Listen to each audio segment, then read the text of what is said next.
Alright, it is May 22nd, roughly 10:10 p.m. Geiger Counter. Had some storms roll through. This sample is from it's a very wet sample. It's from a piece of sheet metal that I had outside. Didn't want to keep the vehicles out in these thunderstorms. So let's see what the rate is here.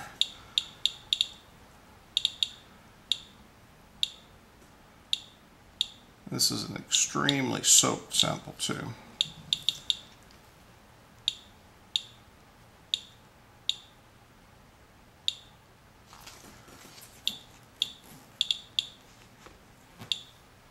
So, not very high. Well, 2.7 times background already, but much less than the 62 times and 37 times background we've got in the last few days. So I'm going to get another paper towel and squeeze some of the water out of this existing paper towel.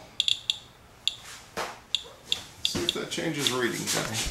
So we're at, see if we make 40 times background. I'm sorry, 4 times background. 3.8, 4 times.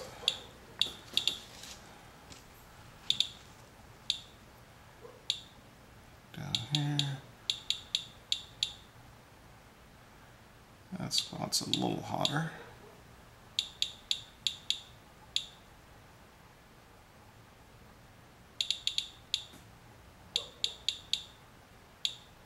Not crazy hot. Alright, so let's try an experiment here. I've got this mostly dry paper towel.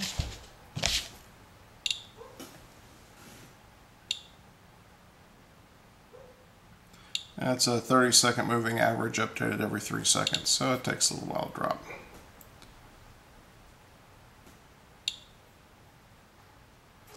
So, oops, take this paper towel, the one I had, and squeeze the water out of it. Let's see if that makes any difference to either reading.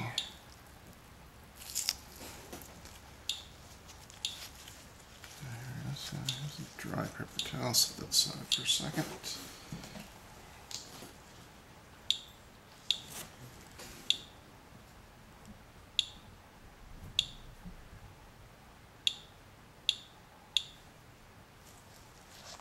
So that doesn't seem as if the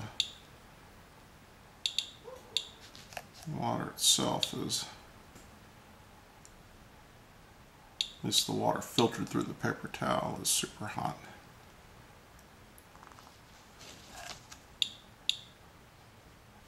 Alright, so let's go back to the original piece here. That piece of debris back on there. Let's see if squeezing the water out made it any hotter. Because sometimes water does absorb some of the radiation.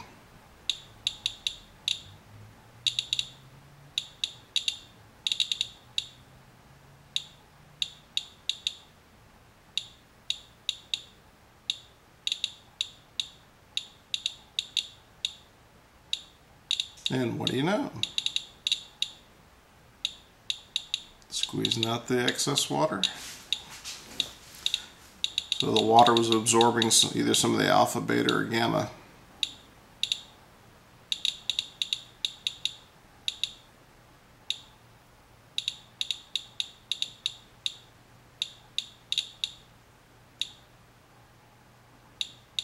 It just goes to show it's important. So we're at 5.6 times background. Not to get the paper towel too soaking wet. Basically, it has to be just wet enough to absorb the water so the water no longer blocks the radiation. So we're at 6 times background.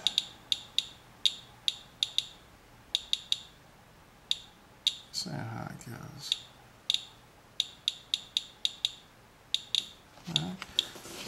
And unfold it.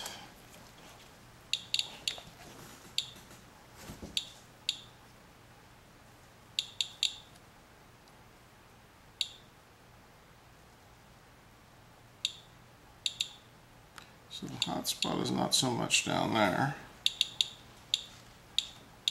but up here. Now what I'm going to go do is grab some more particulate from outside that I saw washed out. So let's see how high that read goes.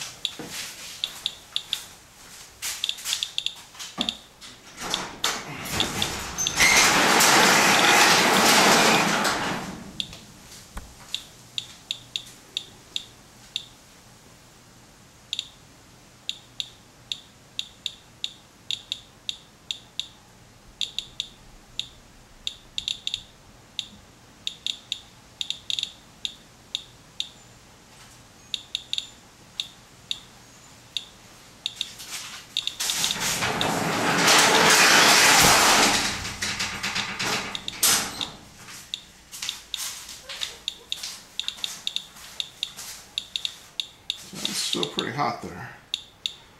All right.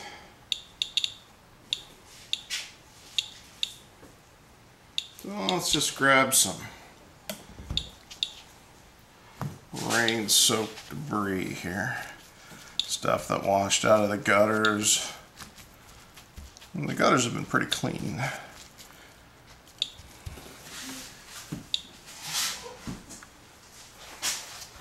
Dry my hands off a little bit. Alright, so let's see what kind of reading we get out of this.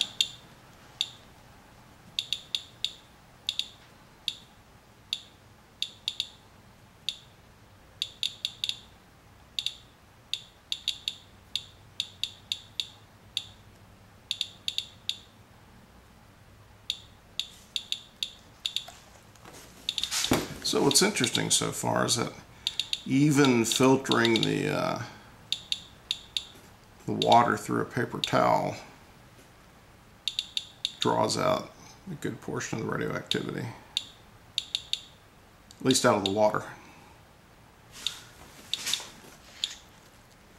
let me try the same technique here.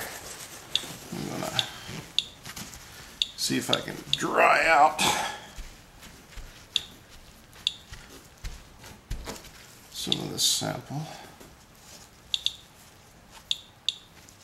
See how it changes the reading any. First we'll take a reading from the dried out piece, or from the wet towel.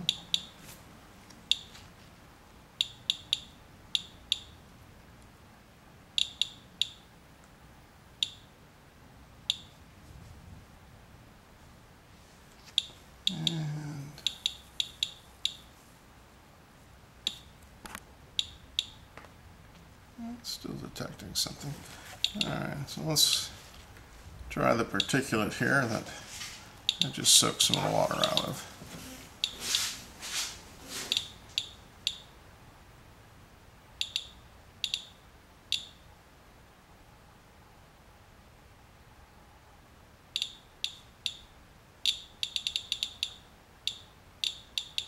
Interesting.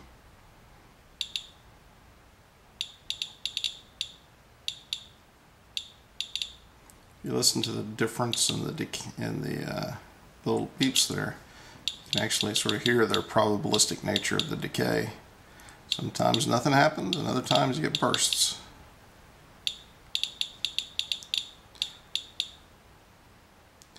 So, sucking the water out of this too increased its, or I shouldn't say increased its reading, prevented the water from filtering out the reading. Or prevented the water from filtering out the radiation, which might have been both alpha and beta. I'm not sure how much it would filter out gamma from that little bit of water. That's possible. Alright.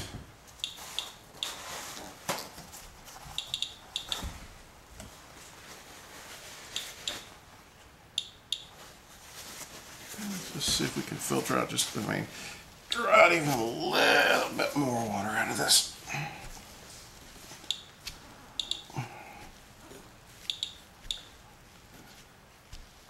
See how much of an effect if that dry out even more has.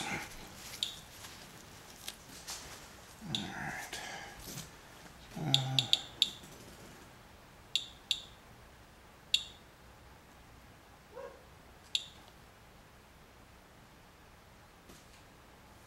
So that water part there is not super hot.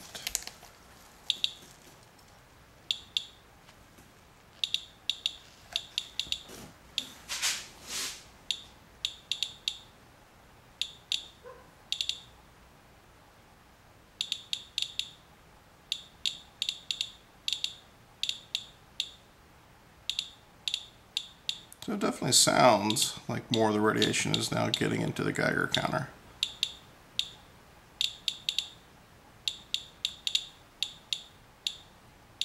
It looks like it will be equivalent to the water I squeezed out of that first paper towel. Roughly 5 to 6 times background.